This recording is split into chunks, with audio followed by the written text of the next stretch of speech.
other than Ananda, the first person that the sutra mentioned was Anathapindika, Chỉ Cú Tú Giảng者, Trưởng Giả Cấp Cô Đậu. So we will talk more about him. We have been learning quite a bit about him. For those who are new, we've learned about his attainment of sagehood, 圣果, and about him, how he supported the Buddha's order and the monks, and about his family. His daughters also attained the fruit of sagehood, 圣果, 贪玩, and how he dealt with friends, good friends and bad friends, friends who try to hurt him, friends who try to steal from him, how he handled in those situations. And then here we are with the discourses that the Buddha gave to Anathapindika. Okay. So some of the things that Anathapindika received from the Buddha, and Ananda collected and put into sutra discourses. What we left off last time was the Buddha was talking about how to obtain the 5 desirable, pleasant, and agreeable things, which are rare in this world. And those are long life, or longevity, beauty, happiness, fame, and heavenly rebirth.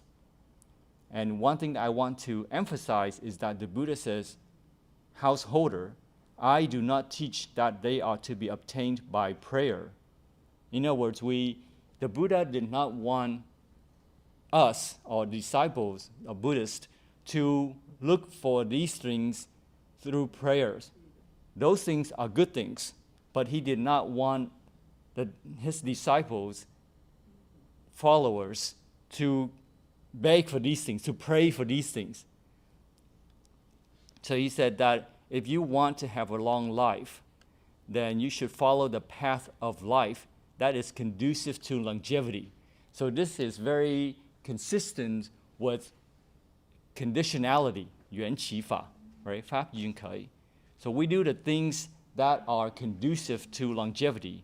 Last time we mentioned about, just very quickly, about the conditions for longevity are loving kindness, compassion, right? Protecting life. Okay, so that's a very brief recount of what we talked about. So today we will talk about the remaining 4 desirable and pleasant things. So those are beauty, happiness, fame, and heavenly rebirth. And again, the Buddha re-emphasized that one should follow the path of life that is conducive to beauty, happiness, fame, and heavenly rebirth. So the next things that people want, the Buddha, can you see? Right? It's clear enough? Okay. So the next thing that next thing that people want is beauty. But what is a beautiful person? A beautiful person doesn't mean that a person has voluptuous body or who looks seductive. Physical beauty is not truly beautiful, since it can attract unwanted attention, even sexual harassment. I'm not saying that those who are harassed are their fault, but there needs to be a balance. To harmony, men should control themselves, and women should not seductively provoke men or others with their bodies. So there needs to be a balance. And we can see the 2 extremes in the Western and the Middle East societies. In the Middle East, women are prohibited from exposing their flesh except for their eyes. And some even wear veils to cover their entire body. And this will prevent provoking men seductively. But to stone her to death or to severely punish her for showing her face, this seems to be too extreme, right? But however, in the West, people are more individualistic and they like to express their personal freedom. So personal freedom is very important, and it is. But some people, in my opinion, take it way too far, too extreme, without considering those around them. They dress very scantily, exposing their bellies and other parts of their bodies in a seductive way. I was at the Huntington Library, walking back to my car, and there was a group of family. I think their families, they were together. There were 2 females, 1 adult, and 2 little children. One woman's skirt I thought was inappropriately short, especially in front of kids and in an educational environment. Never would I imagine a skirt could be that short in public. But some people like attention. Different people have different tastes. I get it. And as society changes, it's very difficult to say what is acceptable and what is not, what is appropriate and what is not. So then that's what we want to emphasize here a little bit, because if we don't understand that part and we think what our view of the world is reality, then it will create conflict. Right? So we want to understand this situation a little bit more. So while we cannot tell other people what to do, the best way to not be influenced or annoyed by others is to strengthen ourselves mentally, right? Psychologically, spiritually. So what we think is inappropriate may just be our own psychological conditioning. Allow me to expand this a little bit, since this is quite applicable to today's environment. As you can see, the world is having so many conflicts, and it's due to the different psychological conditionings that people have without them knowing it. So what is psychological conditioning? What are psychological conditionings? Essentially, they are factors that can influence and determine your behavior and attitude without you knowing it. That's psychological conditioning. Let's say that we are born in the United States or Western society, or even in particular country, and we're brought up in the schools in those countries, in the culture. So our minds are shaped by the cultures. Our psychology is molded and shaped in a Western way of life. When we see the world with such psychological conditioning and believe that's how the world is. So we think that this is how the world is because we have been conditioned, but we are not even aware ourselves.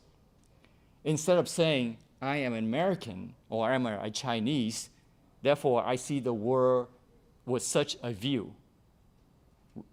Instead of saying that, we say, well, that's how the world is. So my view of the world is the truth, and other people's views, different from mine, would have to be false, would have to be inferior. Or one can see capitalism is the truth, and other social idealisms have no merits or it can even oppress personal freedoms.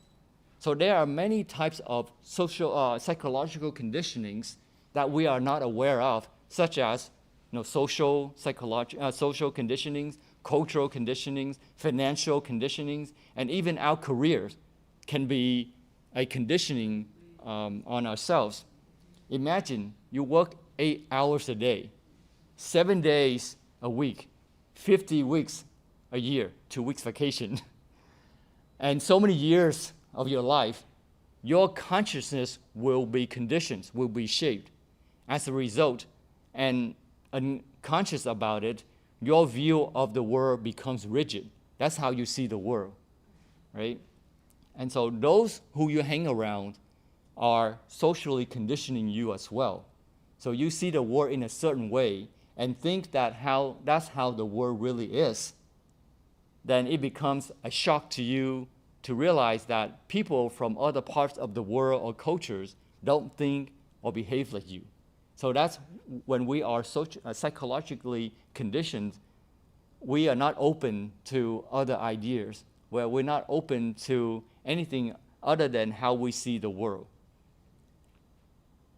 We may say that, how could people dress like that? Or how could people eat like that? Well, because we are psychologically conditioned in a certain way that we cannot accept anything that is different. So while it is difficult to define what is socially acceptable or unacceptable, but one thing for sure is that we are part of society, and anything that we do impacts others in the fabric of society, right? So whether it's negative or positive, in the things that we do, those things will come back to influence us. So we are not completely isolated from people in society. So psychological conditioning here influence and determine our behavior unconsciously without our knowing it. And this creates unconscious bias in us. So it's not so much of a problem, but the problem is when we expect other people to behave in a certain way, to live in a certain way, and we feel annoyed that they don't conform to our ideas, to our view of the world. So that's what problem becomes. And also problem becomes when one has bias and prejudice, expecting people to live and behave in a certain way, without considering their personal situations or difficulties or preferences. So when we study Buddhism, it's to break free from all the psychological conditionings. The Buddha was free from all the worldly conditionings. So we can see this in the sutra, in the Anguttara Nikaya. This is Zheng Zhibu, Gen Dang Jibo Nikaya. So there was a story about a Brahmin who named Dana, who was trying to figure out who the Buddha was. And he was walking along the road one day, and he met the Buddha. And the Buddha was walking on bare feet. It was common for Indians back then to be barefooted. And so the Buddha in the road left footprints, wheels with 1,000 spokes together with rims and hubs, according to the scriptures. So Dana thought to himself, how amazing, how astonishing, these are not the footprints of a human being. So he followed the footprints and found the Buddha sitting cross-legged in meditation under a tree. As he saw the Buddha, Dana could see that this individual was somehow completely different from anyone he had ever seen on the road. So the Buddha, after all, had just attained enlightenment. So he was happy, serene, and joyful. There was some sort of a radiance about his whole being, as though a light was shining from his face. So then he approached the Buddha and he asked the Buddha, Master, are you a deva? A deva is tenren, tinyang. So ancient Indians believed that the universe was divided into various levels of existence. So there were not just human beings and animals, but there were also gods, ghosts, yakas, gandharvas, and all sorts of mythological beings inhabiting a sort of a multi-dimensional universe. So human planes were just one of them out of the many planes of existence. So Dana was very impressed by the appearance of the Buddha. He thought, this is not a human being. He must be from or on his way to some realm, right? 世界, thế giới. Perhaps he's a sort of spirit. So then he went and asked the Buddha, who are you? Would you be a deva? Like I mentioned, a deva is kind of like a god, a divine being, like a sort of an archangel. And the Buddha says, no. Dana asked again, are you a Gandharva? This Gandharva is like a creature, is like a kind of a celestial musician, right? Musicians, beautiful, singing, angelic figure. So that's type of a spirit. And the Buddha said, no. And then Dana asked again, well, are you a yaksa or a yaka? A yaksa or yaka is a sort of a sublime spirit, rather a terrifying and powerful one who lives in the jungle. And the Buddha rejected this designation as well. Then Dana thought he must be a human being after all. So then he asked the Buddha, are you a human being? Once again, the Buddha said, no. Well, that is odd, Dana thought. If he isn't a deva, ganhava, or a yaksa or yaka, or a human being, what on earth is he? So Dana was very confused because the Buddha had rejected all the labels that Dana has put on him. So then he asked point blank, who are you?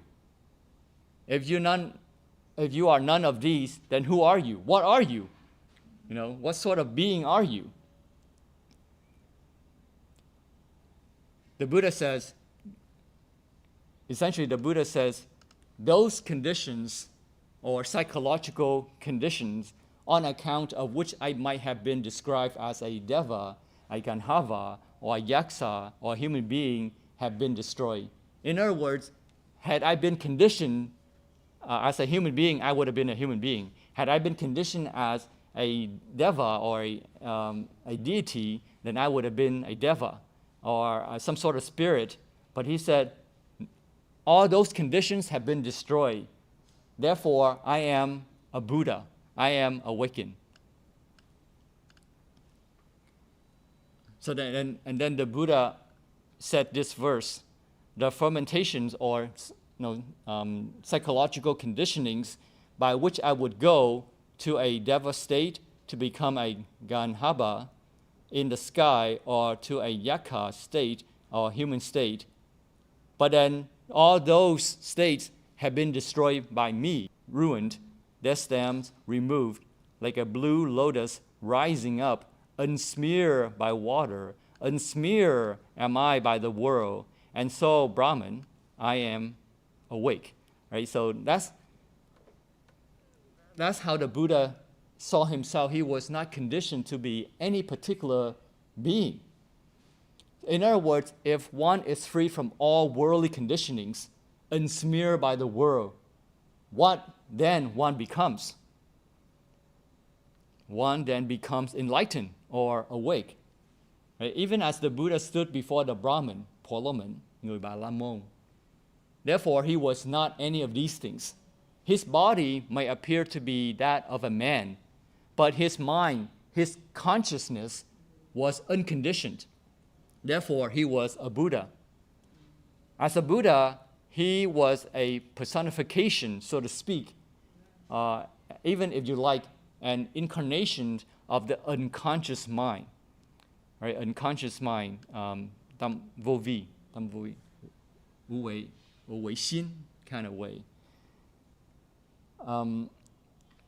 So when we have this mental attitude of volitions or karma formation, 行運, hành暗, it will determine who we are and our behavior.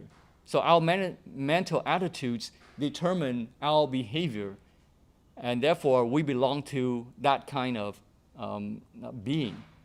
And so therefore, when we are conditioned, we will see the world in such a way, and we think that that is reality, but it is not. So the Buddha is telling us here that we have to remove all the conditionings.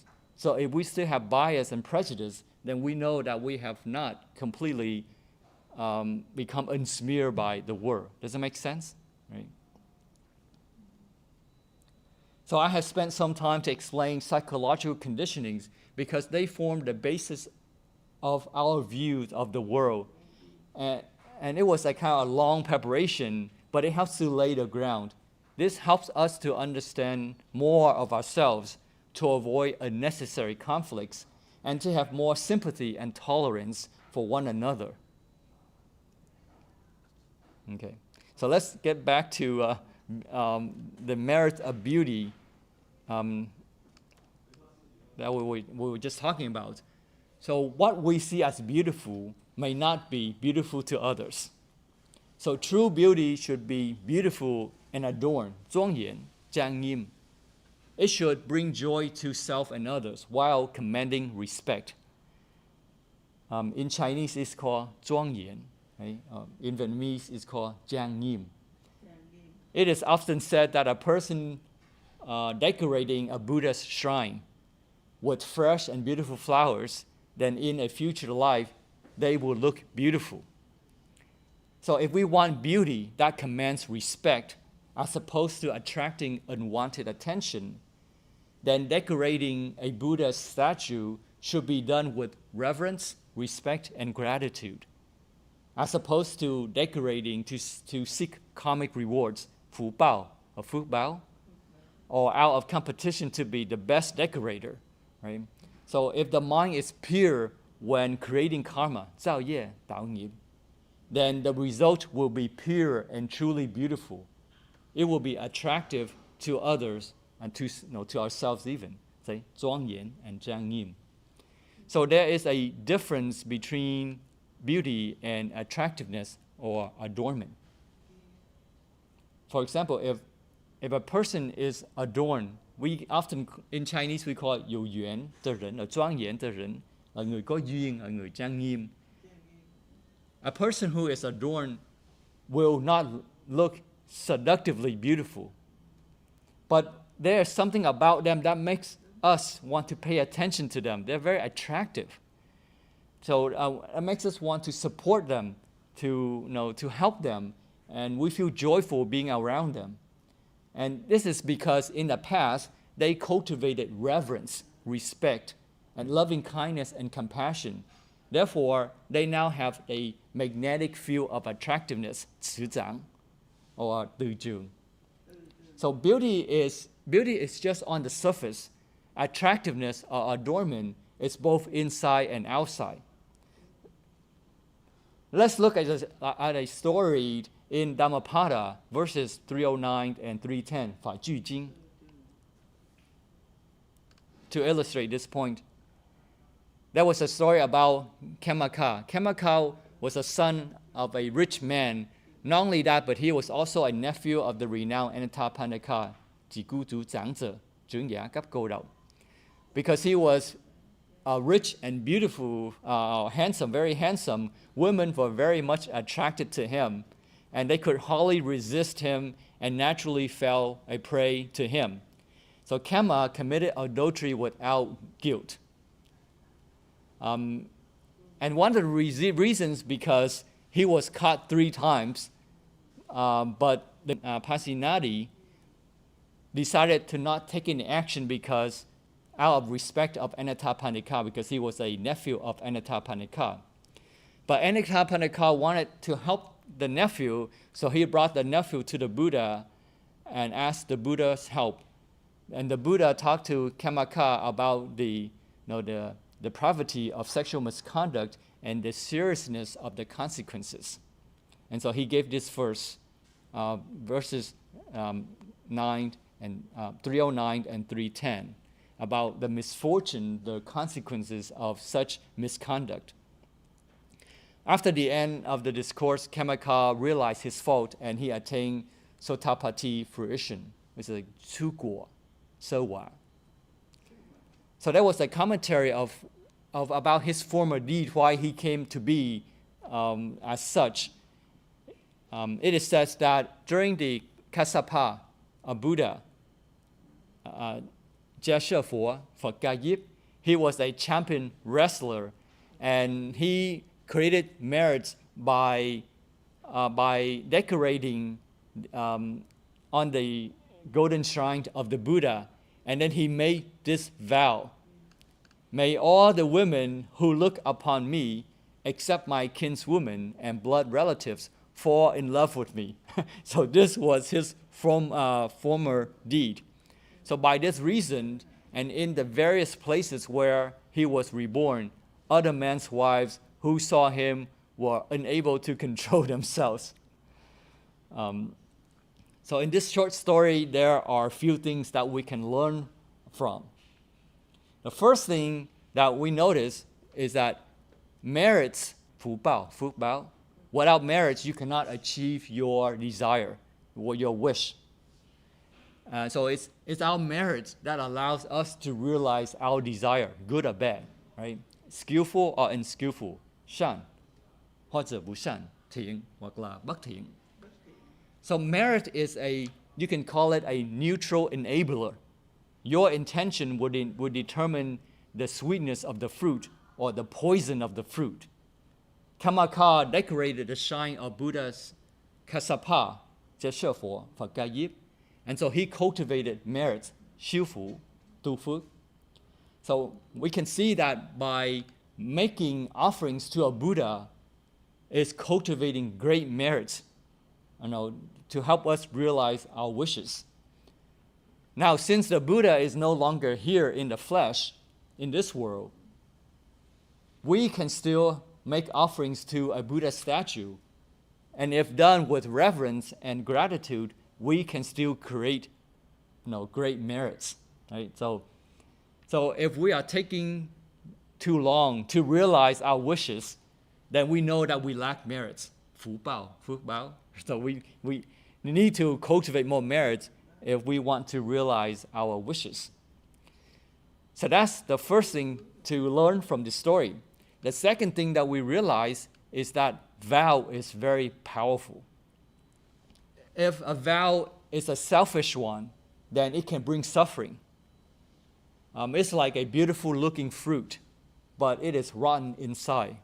One may have possession of the fruit, but eating it will cause one to be sick or even dead, right? So Kamaka wished to be handsome to charm women.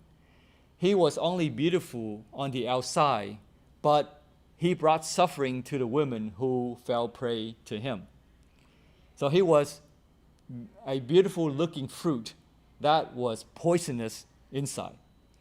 So it's not like Buddha Kassapa could change Kamaka's merits, overcoming the law of cause and effect, to prevent him from being handsome and to prevent him from committing evil deeds of adultery.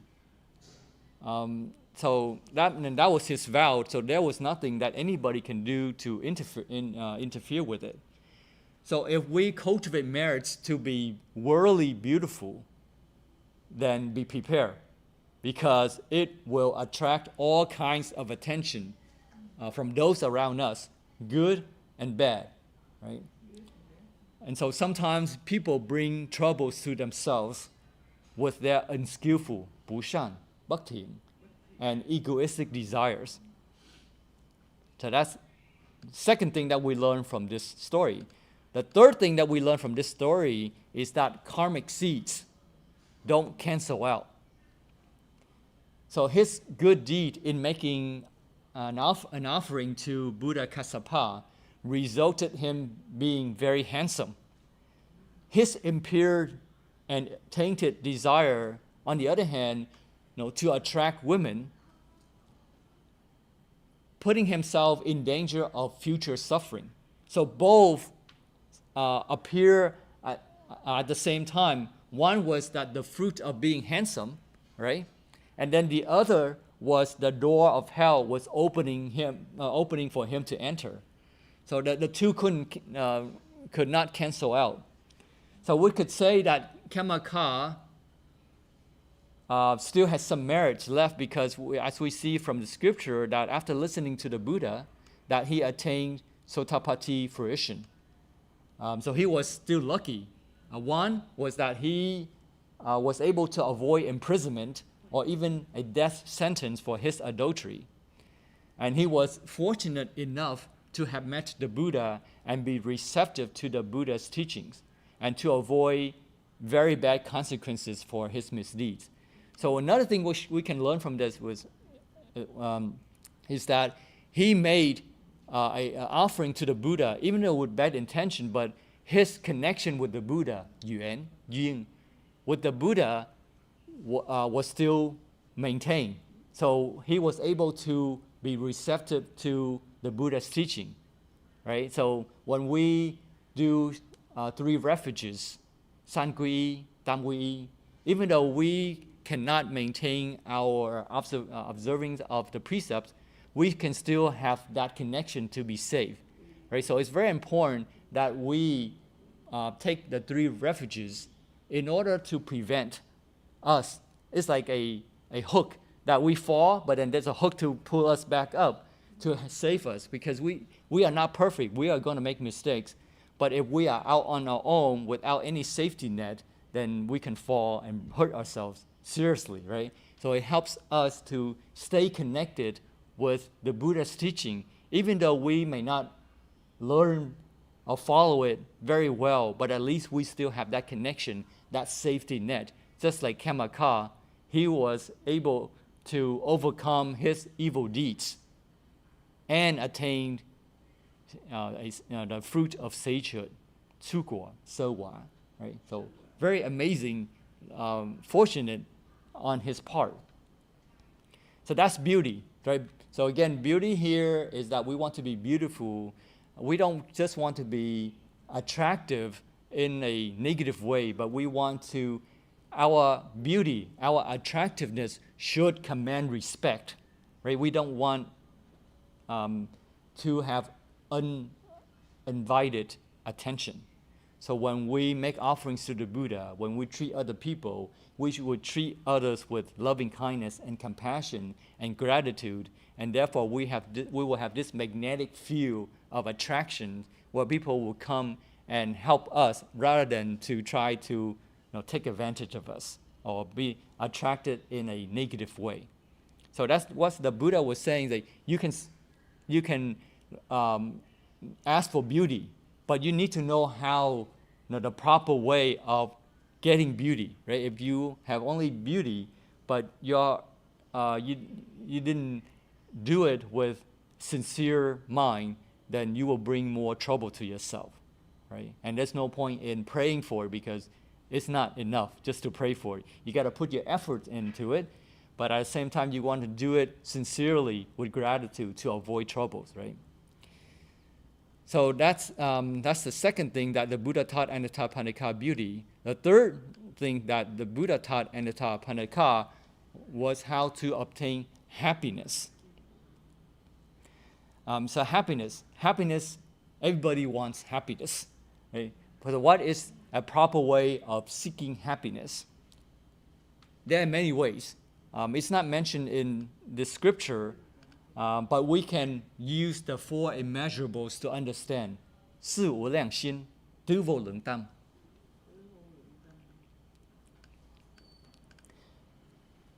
The 4 immeasurables are loving kindness, compassion, appreciative joy, and equanimity. 慈悲喜舍, từ bi hỷ xả. With loving kindness and compassion as basis, when we have contact with other people, things and events, 人, 事物, nhân, sự vật, we will give rise to appreciative joy. If we don't have compassion, loving kindness, and we interact with people, and we see that they are happy, it will give rise to jealousy. So that's why if we want to be happy, we want to have the basis of loving kindness and compassion. Otherwise, we will give rise to jealousy, and that is not happiness, that is suffering. So it's not going in front of a Buddha statue and pray for happiness that one will be happy. It's not going out there to make friends that one will have happiness. We should understand the law of conditionality, 缘起法, 法缘起, clearly. The reason for unhappiness is not that one does not pray to the Buddha or one does not have any friends. Even one can still feel lonely being among friends and family. I was talking to a friend, and she brought up an unfortunate story about a Hong Kong celebrity who recently committed suicide. She had a caring mother who provided her love and support, a successful career with many admiring friends, but she still committed suicide, according to a report. And then there was another Hong Kong singer some 20 years ago, even with his lover by his side and many admiring friends, Unfortunately, he eventually jumped off a tall building, having been diagnosed with severe clinical depression. So unhappiness, again, is not because we did not pray to the Buddha or that we don't have friends, right? So we have to understand the law of conditionality carefully to understand this. We don't know for sure what happened to these unfortunate people, but one thing for sure is that they did not feel isolated and depressed because they lacked friends, fame, or money. They had a lot of friends, right? They had a lot of fame and money, but they still felt depressed. My friend said that she was very interested to study these stories because these celebrities seems to have everything that a normal person would die to have. But they were still not happy and eventually took their own lives.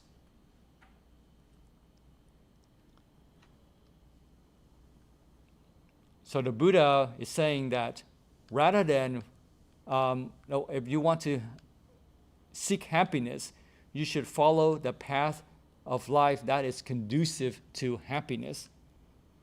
So I believe the point that the Buddha was trying to stress to Anathapindika is that one can only give oneself happiness.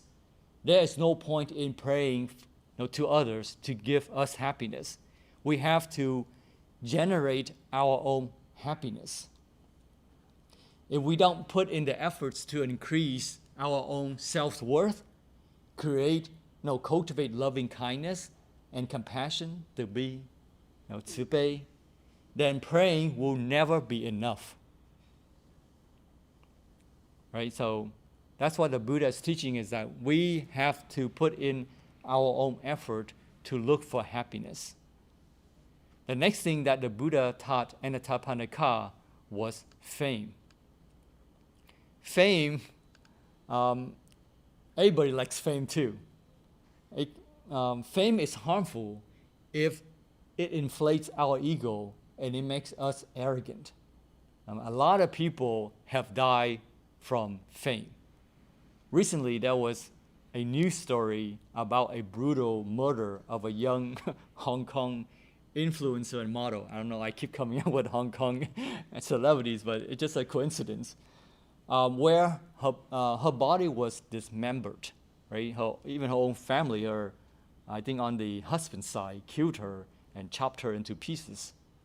In this unfortunate case, fame brought her suffering and tragic death.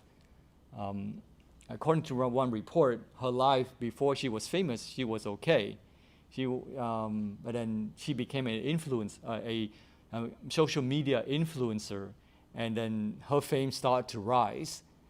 And when you can read the reports, but then the matter of fact is that it brought her tragic death. However, it's not all bad. Fame can be good if it is used to attract people and motivate them to pursue the happiness of spiritual liberation.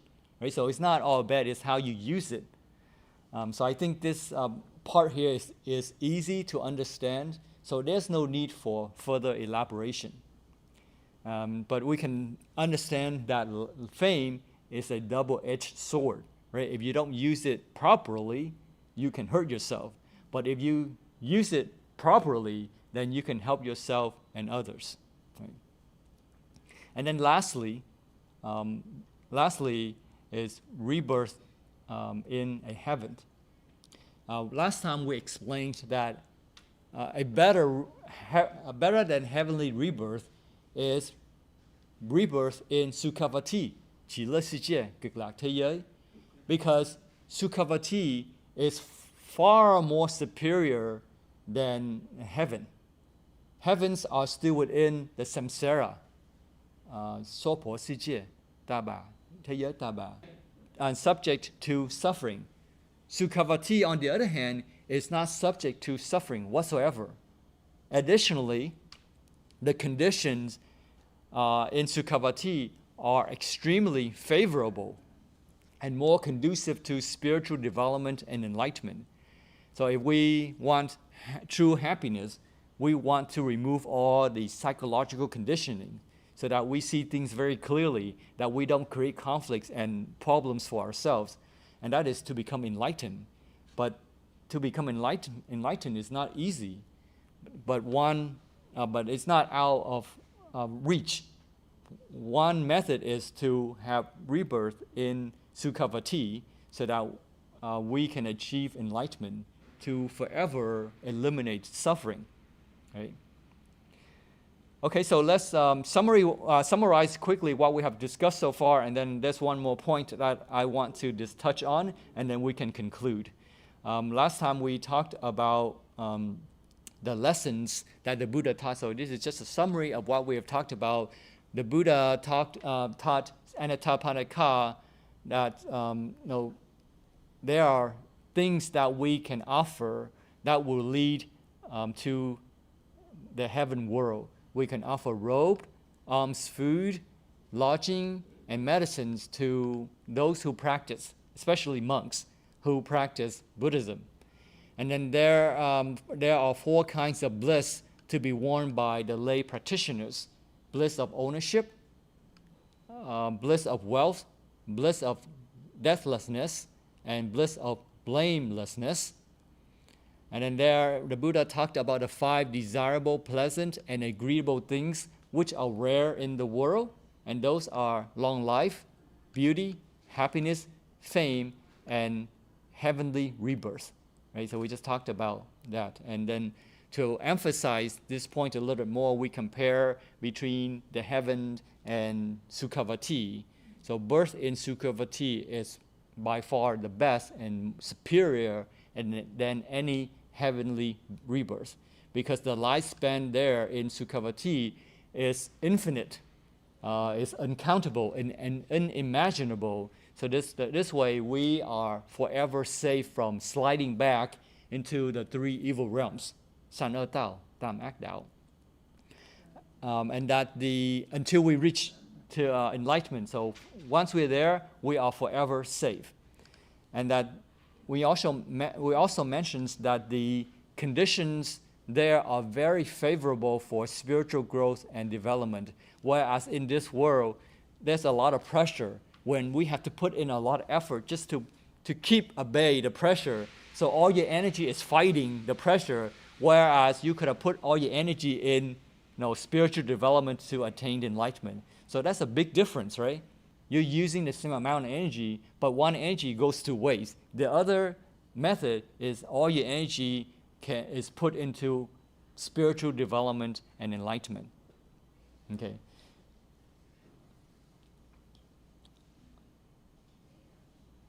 Okay. And another thing that we learned is that our merits can help us to realize our wishes, right? Phú Bao, Phước Báo.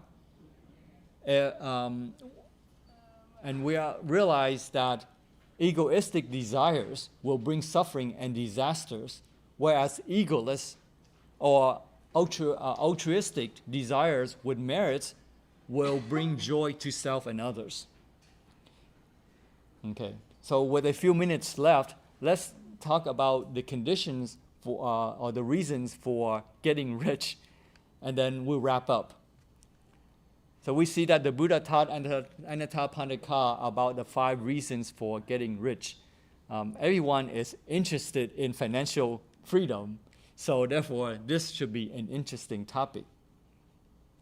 So the Buddha says that a noble disciple with riches gotten by work and zeal, gathered by the strength of the arm, earned by the sweat of the brow, in a lawful way, will make him happy.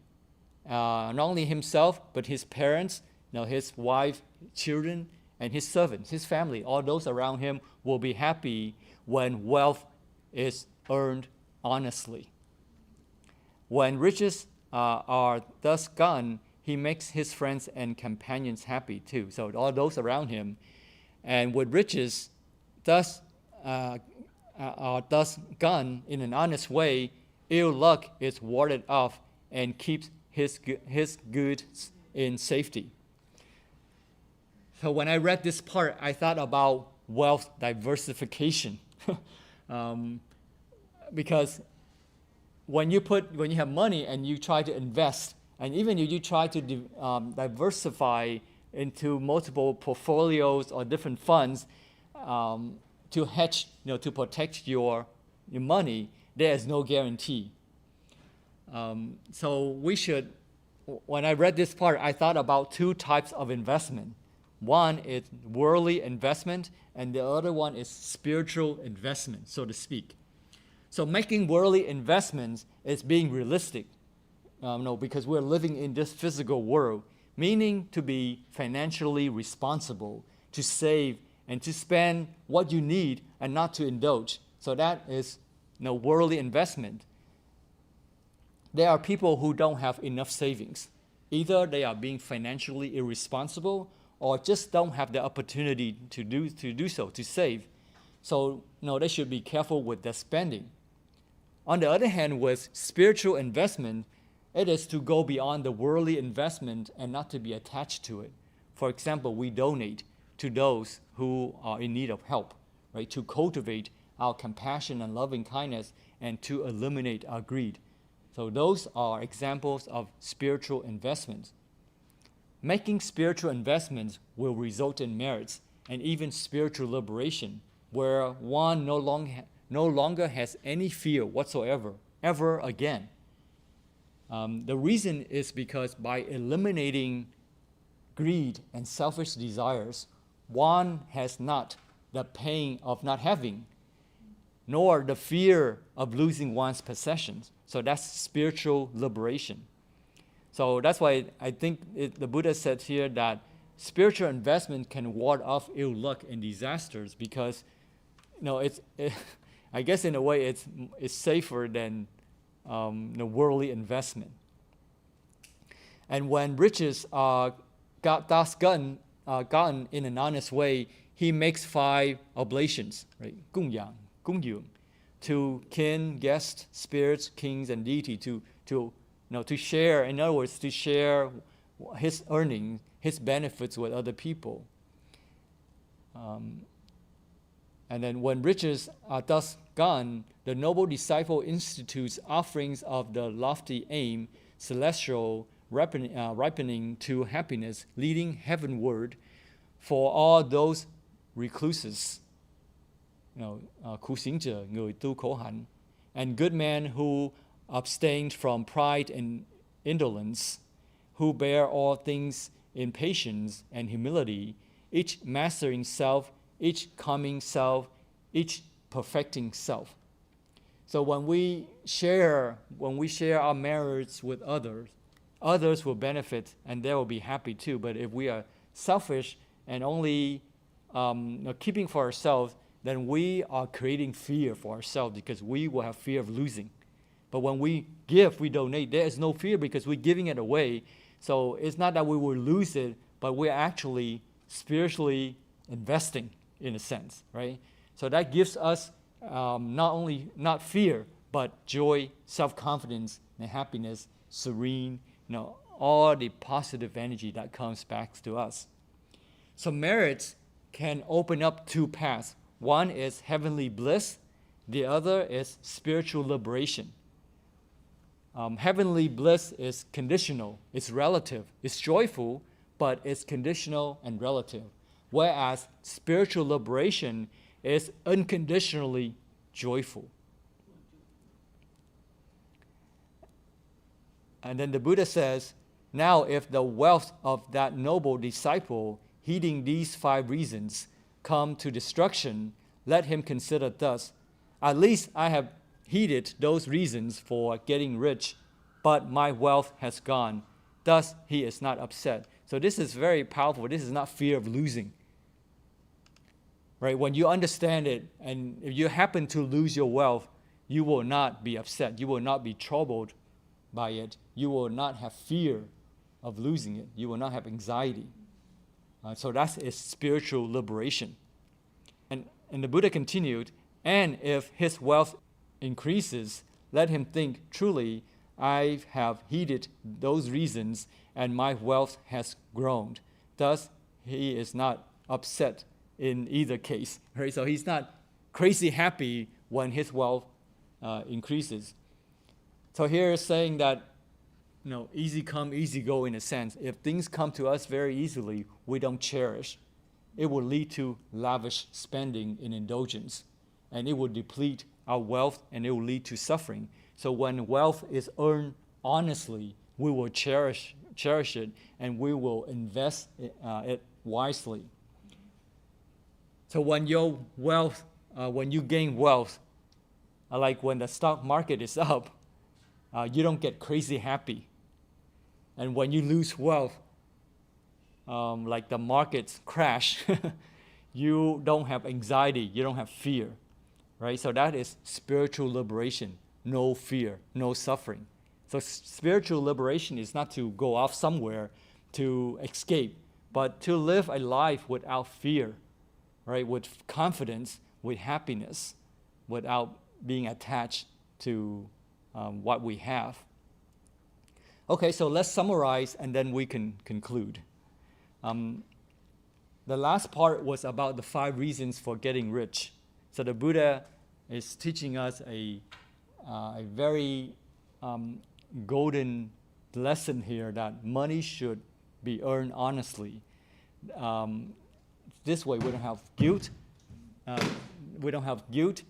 we don't indulge, and we don't deplete our wealth. And that when it's earned honestly, we're happy and we can share with others. That's even better. That happiness will come back to us. When you donate, you don't actually lose. You may lose the money that you have, but what comes back to you is worth more than money. Happiness is something that money cannot buy, right? So happiness, able to sleep peacefully. Those who have illnesses, a struggle with health, they will understand that money cannot buy those things. And so when we are healthy, when we have independence to do things for ourselves, we should be happy, we should be grateful that we can do things for ourselves on our own. And that is something that money cannot buy. But you can only do that when you have merits, when you help other people. So the importance of cultivating merits, 修福, 杜福, is that it allows us to realize our desires, our wishes, and that it can even lead us to spiritual liberation. So remember to make both worldly and spiritual investments, right? Save properly for the rainy days, but at the same time help others that are in need. Those spiritual investments can ward off ill luck and keep our goods in safety, so to speak. So when one has achieved spiritual liberation, one no longer has the pain of not having, nor the fear of losing, right? So that is something that we want to achieve, is to live a life that is very meaningful when we have no fear, when we can be creative, we can be very helpful when there is no fear.